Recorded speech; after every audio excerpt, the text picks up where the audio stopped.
Espace TV, le 22h.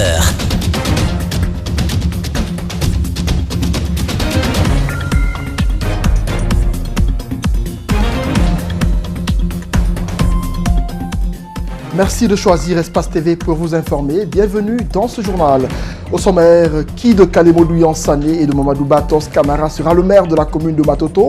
La question reste posée et l'arrêt rendu hier par la Cour suprême complique davantage les choses. Nous en parlerons dans ce journal. Tidiane Souma est le nouveau préfet de Bofa. Il a pris fonction ce vendredi.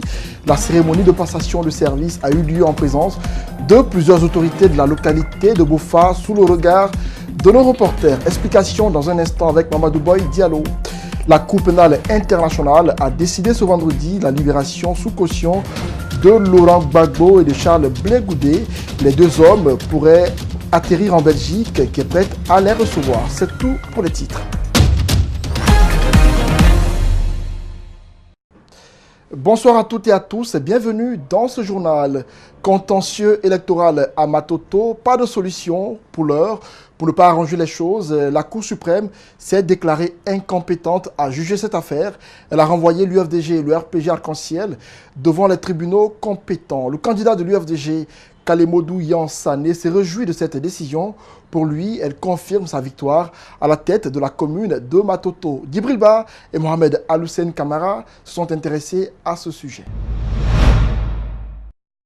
C'est l'information qui fait certainement la une des médias ce vendredi. La Cour suprême a fait savoir son incompétence sur le cas de la mairie de Matoto, ce qui suscite pas mal aussi de commentaires chez l'opinion nationale. Kalemodou, lui, estime que son recours s'inscrivait sur une bonne démarche. S'il avait pris un écrit, un arrêté, une décision, n'importe quoi, c'est administratif. S'il a fait une déclaration à partir du moment qu'il est ministre, nous avons qualifié que c'est un acte administratif. Et par conséquent, l'acte administratif doit être réglé au niveau de la chambre administrative de la Cour suprême. Reprendre le processus ou se présenter au tribunal de Mafanko pour régler le contentieux électoral, l'élu de Matoto n'est pas partant.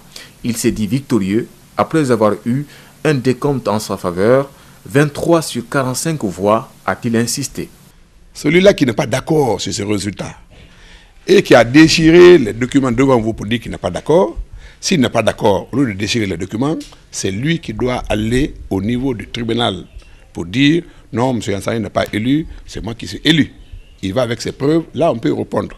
Mais nous, on n'a pas allé devant un tribunal parce que nous estimons que nous avons gagné officiellement. Domani invite Kalemodou à faire face à la réalité et ensemble répondre actuellement aux véritables préoccupations de la population de Matoto. Nous avons hâte de nous mettre au travail et donc amener encore un nouveau processus juridique dans ce même processus qui s'avère long, je pense que c'est une forme de distraction que les populations ne méritent pas.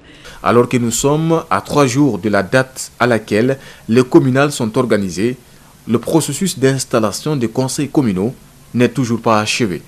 Cet état de fait laisse les citoyens dans un sentiment de lassitude et s'interroge sur l'avenir que leur réserve sur les élections à venir. Plusieurs départements ministériels ont vu hier leur cabinet meublé à travers une pluie de décrets. Des femmes ont été promues pour l'occasion, surtout au ministère des Sports, de la Culture et du Patrimoine historique. Mais à quel pourcentage sont-elles représentées? Notre rédaction s'interroge. En tout cas, une légère augmentation est constatée. Certaines promotrices des droits de femmes saluent ce geste du chef de l'État. Mariam Fodé Camara et Ibrahima Sori Camara ont rencontré certaines femmes qui s'expriment sur la question. Suivez. 6 femmes sur 25 au ministère du Plan, 5 sur 25 au ministère de la Jeunesse et Emploi Jeune, 24 et 20% de représentation des femmes. Les chiffres sont meilleurs à la coopération internationale et au département de la culture, des sports et du patrimoine historique. 30 et plus de 45% de femmes sont appelées à gérer d'importantes directions. Les promotrices des droits des femmes ont le sourire sur les lèvres. Donc pour moi, c'était une joie de suivre hier ce décret et que je félicite toutes ces femmes qui ont été promues et nous espérons que les autres départements feront autant sinon plus. La tendance qu'on a vue hier avec pratiquement tous les postes de chefs de cabinet étaient occupés par des femmes, je pense que c'est une tendance qui va s'élargir aux autres ministères et que la volonté est là pour améliorer la participation des femmes dans ces instances de décision. Donc en matière de gestion en général, elles sont beaucoup plus efficaces, beaucoup plus efficientes et beaucoup plus transparentes. Et que cela ait un effet multiplicateur pour que lorsqu'elles vont fournir des résultats probants, que le chef de l'État continue vraiment à leur faire confiance, à promouvoir beaucoup plus de femmes et de jeunes. Mais le chemin reste encore long à parcourir pour atteindre l'objectif, d'où l'invite de Maïmouna Diarabi à un renforcement des capacités des femmes. Il faut renforcer les capacités des femmes. Il y a des mécanismes qui ont été mis en place dans d'autres pays comme le Sénégal, qui aujourd'hui ont des taux très intéressants de femmes, de participation de femmes dans l'administration et les autres instances et secteurs d'activité dans le pays. Je pense que nous devons continuer sur cette lancée. Ces femmes invitent tout le monde à soutenir la loi sur la parité pour que la promotion des femmes soit une obligation au sein de l'administration guinéenne. Je vous l'annonçais dans les titres, le nouveau préfet de Bofa vient de prendre fonction. La cérémonie de passation de service entre Aïssata Sako et la préfète sortante et Tidiane Souma, le préfet entrant, a eu lieu au siège de la préfecture. Elle a mobilisé les autorités locales, la population et les chefs religieux. Compte rendu, Mamadou Boy Diallo et Ibrahima Souri Souma dans la zone. L'ex-préfète de Bofa passe la main au nouveau. Aïssata Sako quitte donc la préfecture de Bofa après 3 ans de service. Une occasion pour elle de faire le bilan de sa gestion. Comparativement à 2015, Bofa a fait un bond considérable dans l'amélioration des conditions de vie des populations à la base grâce aux différentes politiques sectorielles de l'État dans le domaine de la santé, de l'éducation, de l'agriculture, des mines. Le nouveau préfet natif de la ville salue les résultats obtenus par l'ex-préfète. Déjà, Tidiane Souma affiche ses ambitions à la tête de la préfecture. Au cœur de mon action, il y aura aussi la recherche permanente de la paix, de l'unité et de la cohésion sociale, les questions d'emploi, car il s'agit de la plus forte attente de nos concitoyens, surtout avec la présence des sociétés minières et d'autres unités agro-industrielles dans notre préfecture. Le passage d'Aïssata Sako à la tête de la préfecture de Bofa est fortement salué par la population, mais aussi ses proches collaborateurs. Le courage d'aller vers vos populations, vers vos frères, vos parents finalement, mais surtout le courage de leur dire la vérité. La vérité dans le sens de l'action républicaine. D'aider nos parents à sortir de la pauvreté, mais aussi rendre le service public quelque chose qui est facile dans la compréhension des citoyens et que chacun rentre dans ses droits et aussi accomplisse aussi leurs devoirs vis-à-vis de l'État. Des témoignages, prières et bénédictions ont ponctué cette cérémonie d'installation du nouveau maire.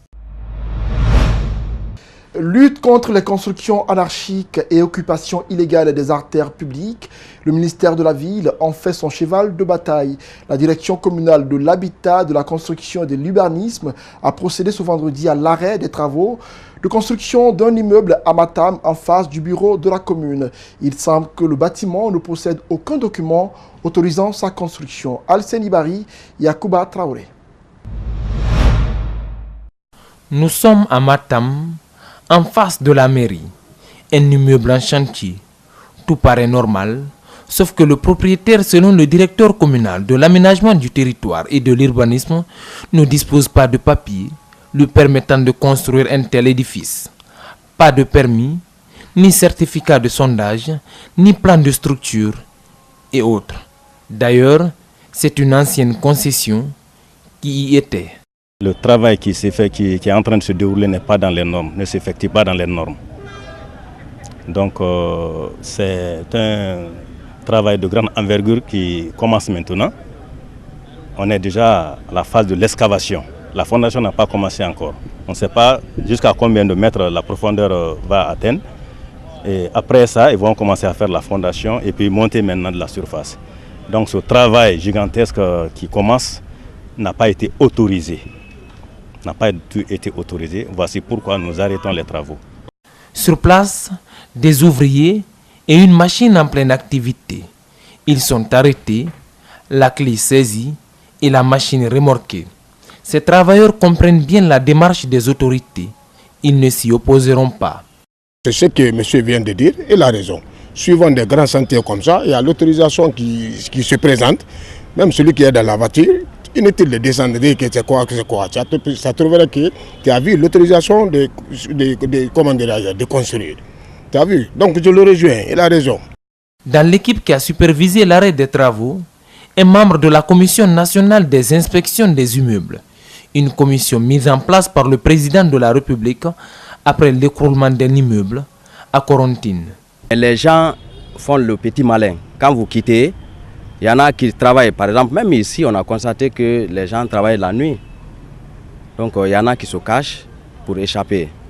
Mais les conditions anarchiques, pour barrer à tout ça, il nous faut beaucoup de moyens et beaucoup d'efforts. Donc, on est en train de se battre pour barrer à tout ça. Raison pour laquelle nous sommes sur le terrain aujourd'hui, pour dire à ce monsieur d'arrêter.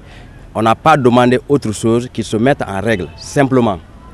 C'est un travail de longue haleine qui a été entamé depuis le 5 août 2018, mais qui risque de se heurter à un manque de civisme des citoyens et le laxisme de certaines autorités.